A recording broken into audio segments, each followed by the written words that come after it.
Mohon Bisa izin, lanjutkan? mohon izin. Ya. Untuk pertanyaan ke-315 yang Iya. poin A, yang poin B jarak itu apakah kita perhitungannya sama dengan yang tadi di atas sarana kesehatan, misalkan diambil kata Bapak tadi di rata-ratakan. Rata-rata misalkan dari yang terdekat sampai yang terjauh.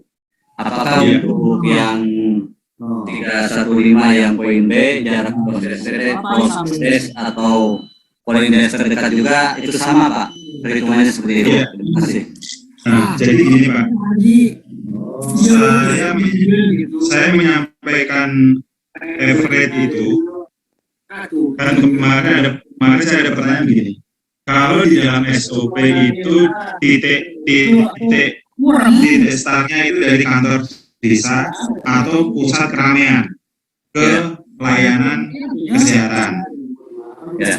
Karena pada posisi saat itu kita tidak memiliki data detail, data mikro, data masing-masing masyarakat, masih data individu. Tetapi dengan posisi saat ini kita memiliki data individu supaya data kita valid, maka bisa dipakai average-nya dari seluruh warga itu, sehingga mewakili dari rata-rata jadi rata-rata desa A ini ke sarana kesehatan terdekatnya sekian. Jadi kita bisa membayangkan gitu loh.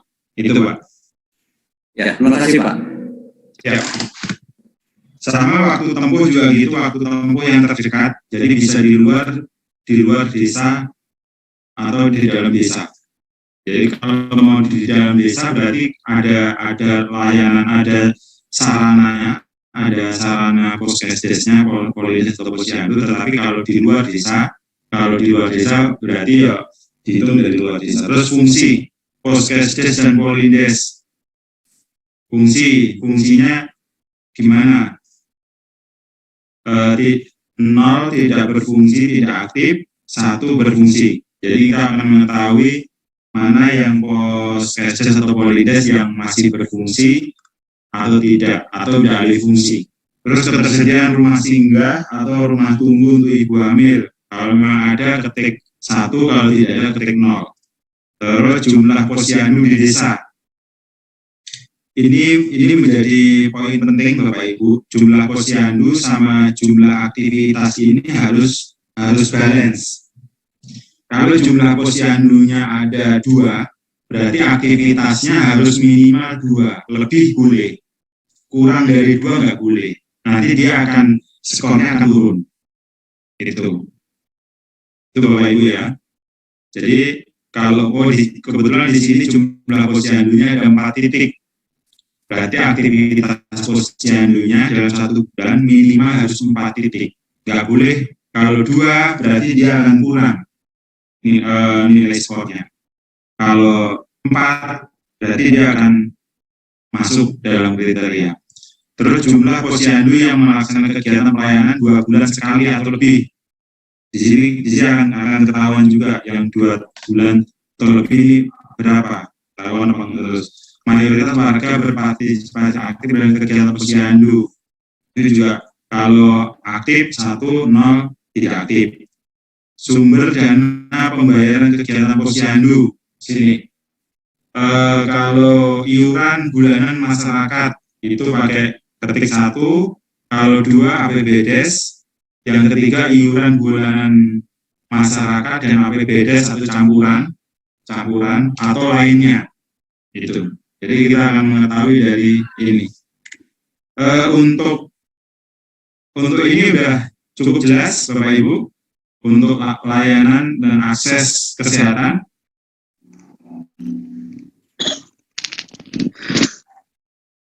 Iya, sudah jelas. Oke. Iya. Lanjut. Iya, karena di poin ini Bapak Ibu yang paling penting di sini. Ini yang masuk di penilaian. Jadi jumlah posyandu sama aktivitas itu masuk penilaian.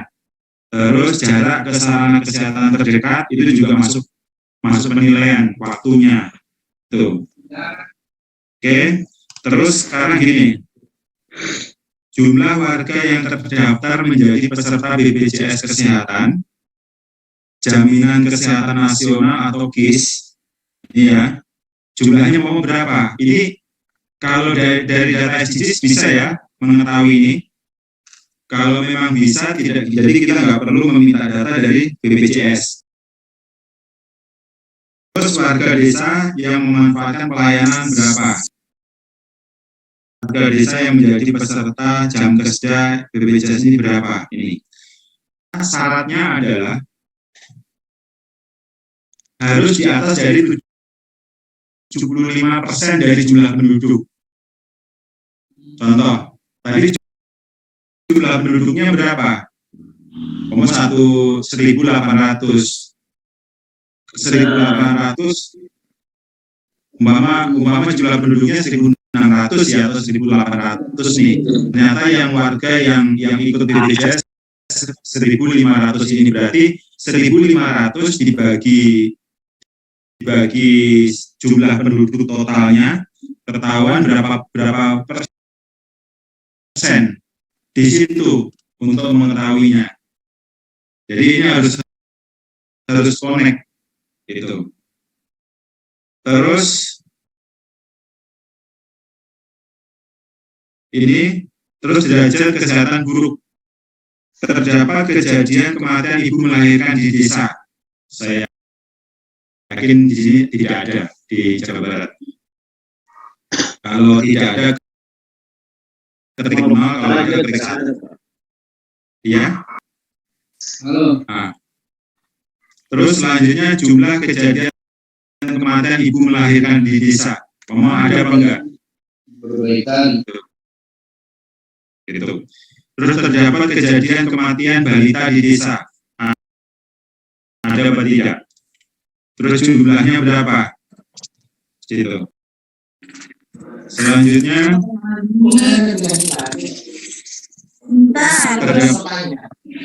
terdapat kejadian kematian bayi 0 sampai 12 bulan di desa. Jumlah kejadian kematian bayi 0 sampai 12 di desa. Jumlahnya berapa? Yang ini terdapat dan tidaknya.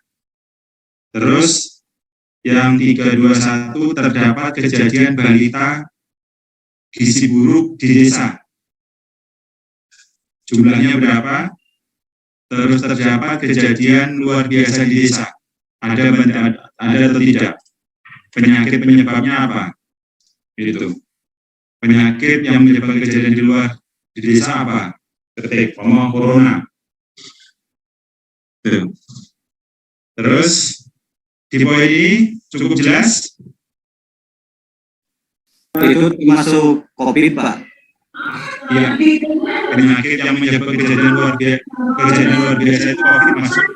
Ya, jadi pasti desa itu satu ya. Iya. Terdapat kejadian contoh ini apa ya? Yang pertanyaan ya. Terdapat kejadian luar biasa di desa. Kalau ada berarti ketik 1, kalau tidak ada ketik 0. Kalau mau ada berarti jumlahnya berapa? Bertanya Pak. Iya. Kejadian luar biasa, apakah itu perlu ada penetapan? Kan kalau COVID mah itu berlakunya dunia Pak. Iya. Itu bukan ibaratkan itu kan pandemi menyeluruh secara dunia. Nah, yang dimaksud di sini apakah kejadian luar biasa khusus di wilayah desa itu atau kecamatan tersebut yang dikeluarkan oleh pihak berwenang berupa SK atau yang jelas, soalnya kalau andaikan COVID saya yakin ini se-Indonesia ngisinya pasti ada. Cuman yang dimaksudkan di sini adalah kejadian khusus di desa tersebut, wilayah tersebut, atau gimana Pak? Terima kasih. Iya. Yang ada di desa tersebut. Jadi umpama warga desa di desa A yang kena COVID ada 30 ketik gitu. Ada, dan pertanyaannya di atas adalah terdapat kejadian luar biasa di desa. Ada. Terus apa? Ya. Nama penyakitnya, penyebab kejadian luar biasa apa? Umpama corona, muntaber, itu ya apa? Diketik di sini Bapak. Ya. Berarti COVID juga masuk Pak? Iya. meskipun tidak ditetapkan oleh SK dari Puskesmas. Iya. Periode pendataan untuk konvergensi stunting maupun data-data penduduk itu, jadi kalau di tahun 2021 pendataannya di bulan April, berarti di tahun 2022 berarti perhitungan dari bulan Mei 2021 sampai ke sekarang ini. Itu Pak. Kita pakai periodenya Mei ya Pak ya? Iya, iya. Bukan Januari sampai Desember. Tidak. Tapi periodenya sampai Mei.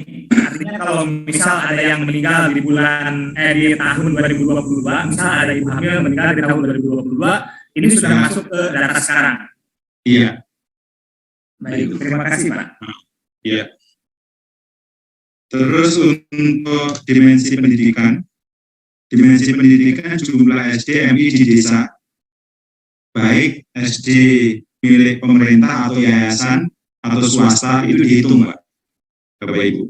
Terus jumlah tenaga pengajar SDMI di desa itu ada berapa? Oh di SD 1 jumlahnya 10, SD 2 jumlahnya sekian itu dijumlahkan gitu. Terus jaraknya kalau umpama data detailnya, data mikronya tidak ada, berarti diambil dari terdekatnya itu dari kantor desa ke layanan pendidikan ini, ya, itu. Tapi kalau umpama ada data mikro, masing-masing individu sudah bisa menggambarkan rata-rata warga desa ini sekolah ke SD 1 rata-ratanya sekian, SD 2 sekian, jadi itu bisa tergambarkan jaraknya sama waktu tempuhnya itu. Jadi di tahun 2022 kita beri kelonggaran. Kalau di tahun 2021 ke sebelumnya itu patokannya adalah kantor desa dan pusat keramaian. Tetapi karena kita sudah memulai pendataan SDGs, maka berarti data mikro yang data individu itu bisa menggambarkan jarak ke sarana kesehatan, sarana pendidikan atau sarana ekonomi, itu berarti diambil average-nya. Itu. Next, waktu tempuh juga sama. Kalau umpama ketahuan jaraknya, pasti waktu tempuhnya akan ketahuan. Terus ini SMP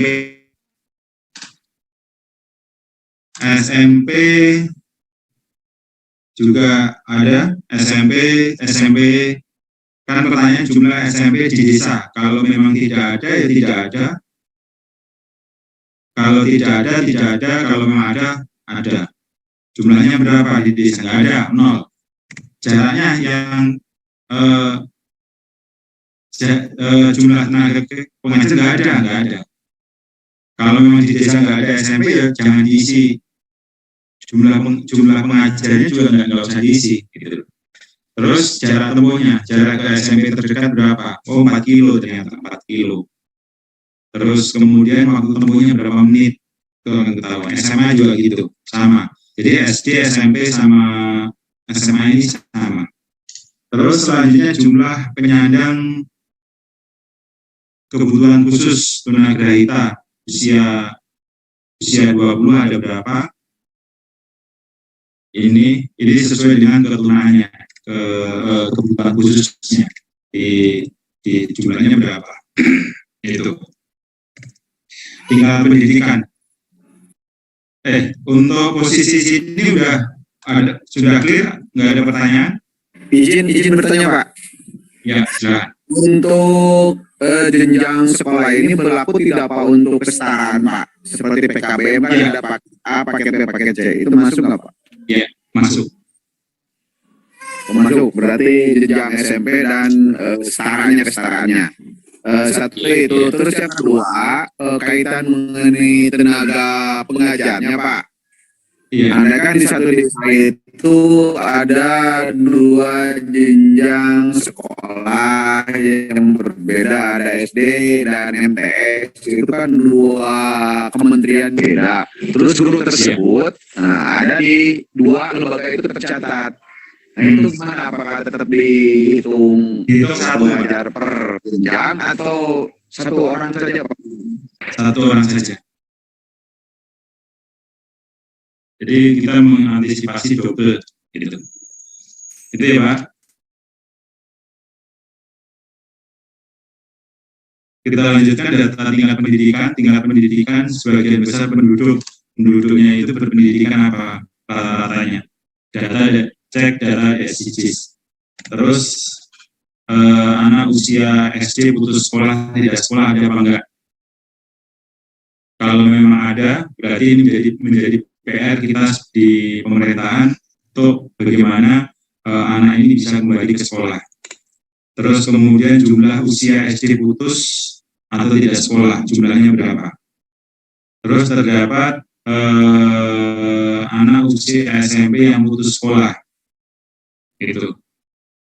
Tujuannya dalam pendataan ini kita mendapatkan satu gambaran, oh ternyata di desa A. Jadi gini Bapak Ibu, di data ini kita tidak bisa melihat siapa namanya dan di mana. Tetapi kita bisa melihatnya dari jumlahnya. Tetapi untuk melihat siapanya berarti dia data mikronya. Data mikro dari datanya desa atau data SDGs itu bisa dilihat. Itu di posisi ini ada pertanyaan di data tingkat pendidikan. Cukup? Baik, kita lanjut ke akses ke pendidikan non formal unit usia 3 sampai 5 tahun. Ketersediaan pos PAUD ada apa enggak? Kalau memang tidak ada, ketik 0, kalau ada ketik 1. Jumlahnya berapa unit? Nah, ini adalah jumlah yang milik pemerintah dan milik swasta. Dihitung. Miliknya pemerintah berapa, miliknya yayasan berapa dihitung. Terus berapa jarak yang terdekat dari PAUD yang ada di desa yang paling dekat dengan pusat keramaian atau rata-rata itu berapa? Waktu tempuh itu ketahuan, terus desa terdekat sampai ke TK. Biasanya itu ada PAUD, ada TK. Gitu. Terus biasanya juga ada TK tapi nggak ada PAUD, itu juga ada. Pak, acuannya nomor desa atau tempat keramaian ini Pak? Nah, kalau di tahun 2021 sebelumnya, itu acuan di SOP itu adalah pusatnya dari kantor desa atau pusat keramaian. Ada dua opsi itu. Tetapi dengan adanya data SDGs, dengan adanya data mikro, itu diambil average-nya untuk mendapatkan hasil yang lebih detail. Itu Pak. Karena pada waktu itu kan kita nggak memiliki data mikro nih, nggak memiliki data mikro. Sekarang sudah memiliki data mikro, kita pakai data mikronya. Indikator keramaian itu gimana Pak? Contoh indikator keramaian tadi yang disampaikan Bu Desi, warga ini titik kumpulnya di mana? Gitu. Warga ini mayoritas berkumpul di titik ini. Yaudah, itu sebagai acuan ke titik layanan. Itu Bapak. Tapi kalau menggunakan desa juga nggak apa-apa ya? Menggunakan apa Pak? Acuannya ke desa. Kan desa juga bisa. Bisa Pak. Oke, kita lanjutkan. Desa terdapat taman kanak-kanak nggak? Kalau memang ada ketik 1, kalau tidak ada ketik 0. Jumlahnya berapa, jaraknya berapa? Terus desa ini kita detailkan lagi. Apakah ada Rodotul Atfal, RA, yang terdekat apa enggak? Gitu. Jaraknya berapa? Terus ada dan tidak adanya. Terus jumlah guru PAUD-nya berapa, guru TK berapa, guru RA berapa, dan guru berapa. Itu. Total pos PAUD berarti dari jumlah dari ini ya. Pos PAUD-nya. Pos PAUD di desa ada berapa. Itu. Terus ketersediaan kegiatan belajar paket ABC. Ada apa enggak di desa? Itu. Jumlah pusat khusus, jaraknya berapa, itu diketahui. Ini usahakan Bapak Ibu data dalam inputting ini benar-benar sesuai dengan kondisi di lapangan. Terus selanjutnya terdapat kegiatan pemberantasan buta aksara. Kamu ada apa tidak? Kalau memang ada, ketik 1, kalau tidak ada, ketik 0. Akses ke pengetahuan, taman baca, ketersediaan fasilitas perpustakaan desa atau taman bacaan masyarakat di desa. Kalau memang ada, ketik 1, kalau tidak ada, ketik 0. Kalau memang ini harapannya supaya minat bacanya lebih ditingkatkan lagi. Karena Indonesia literasi bacanya masih kurang. Terus pemanfaatan fasilitas perpustakaannya, gimana, ada atau tidak? Gitu. Perpustakaannya ada, ternyata tidak dimanfaatkan, itu juga jadi evaluasi. Modal sosial, kebiasaan gotong royong, ada apa tidak, berapa kali dalam 1 tahun di desa. Terus ketersediaan ruang publik. Ruang publik terbuka bagi warga tanpa perlu membayar. Salah satu contoh, kayak seperti di lapangan. Kalau di wilayah saya, itu di Kelurahan Kukusan, itu ada satu lapangan dibuat untuk olahraga, sebagian untuk berdagang, sebagian untuk bermain, sebagian untuk belajar. Jadi di situ ruang publiknya. Nah, mungkin kalau di wilayah lain akan berbeda karakternya. Itu yang seperti itu. Terus ada juga kayak yang dilintasi oleh tol, terus ada flyovernya yang bawah itu dipakai untuk lapangan futsal juga ada. Jadi tergantung dari masing-masing wilayah desa. Kalau di desa ada ruang publiknya, ada taman desa yang didesain untuk berkumpulnya masyarakat, untuk olahraga atau untuk edukasi juga bisa dimasukkan. Jadi yang dimaksud ruang terbuka itu adalah yang milik fasilitas umum. Itu Bapak Ibu. Terus kondisi ruang terbuka publiknya seperti apa? Baik, kurang, tidak terawat dan tidak ada ruang gitu.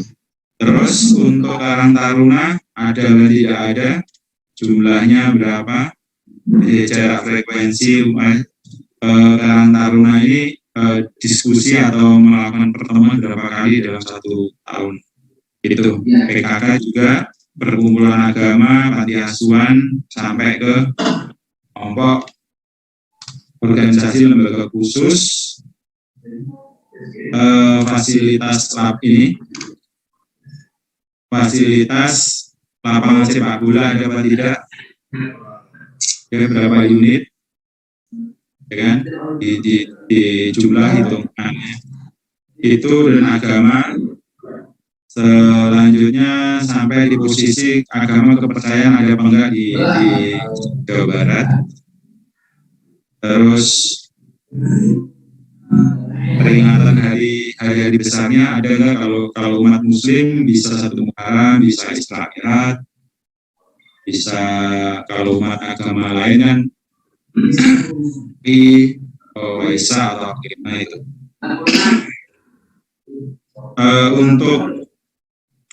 Untuk keamanan warga ini tinggal diurut saja sesuai dengan petunjuk kasusnya. Ini yang terjadi di desa. Terus untuk pada poin ini ada pertanyaan Bapak Ibu sebelum kita lanjutkan ke kesejahteraan sosial? Cukup? Cukup, Pak. Oke, kita lanjut ke kesejahteraan sosial. Kesejahteraan sosial di sini ketersediaan SLB di desa, kalau memang ada ketik 1, tidak ada ketik 2. Terus berapa unit di desa, kalau nggak ada berapa jaraknya. Terus jumlah penyandang kebutuhan tadi yang di atas tunagrahita laki-laki perempuan. Jumlahnya ini bicara tentang jumlah. Terus selanjutnya jumlah kejadian bunuh diri di desa ada berapa? Itu. Terus untuk permukiman jumlah ini penambahan Bapak Ibu. layak huni di tahun 2015 sampai 2022 dan sisa jumlah rumah layak huni yang layak dibantu setelah tahun 2022 kira-kira berapa unit. Ini menggunakan dana desa, tidak menggunakan dana APBD dari kabupaten atau provinsi atau dari Kementerian PU, khusus dari dana desa. Terus anggarannya rumah layak huni di tahun 2015 berapa, 16 sampai 2020 berapa, gitu. Terus kondisi permukiman, jumlah kakak yang memiliki rumah berapa, terus yang tidak memiliki rumah berapa, yang memiliki rumah permanen dan itu berapa, kondisinya bagaimana, itu Bapak Ibu. Ini adalah kondisi permukiman di desa, dan ini adalah kondisi air bersih dan air minum di desa. Jadi tinggal disesuaikan dengan petunjuknya yang ada. Pak mandi juga, bersanitasi, jumlah warga BAB, warga desa BAB nih menggunakan jamban sendiri, jamban bersama, jamban umum atau jamban itu bisa ketahuan di situ. Jumlahnya berapa? Terus jumlah kakaknya yang memakai jamban bersama kira-kira berapa jumlahnya? Ini diisi. Terus akses listrik, tolong akses listrik juga diperhatikan karena kita sering diminta SDM untuk mengetahui desa-desa yang belum teraliri listrik, baik dari segi jumlah kakak maupun yang sama sekali belum teraliri listrik. Ini ya Kaitan mengenai jamban sendiri, kebetulan kan di desa itu dapat program IPAL komunal, Pak. Jadi di tanah yang agak landai itu dibangun tangki penampungannya, cuman untuk kloset itu per rumah dipasang, jadi ada saluran pipanya. Nah itu masuknya jamban sendiri atau jamban sendiri, Pak. Jamban sendiri itu.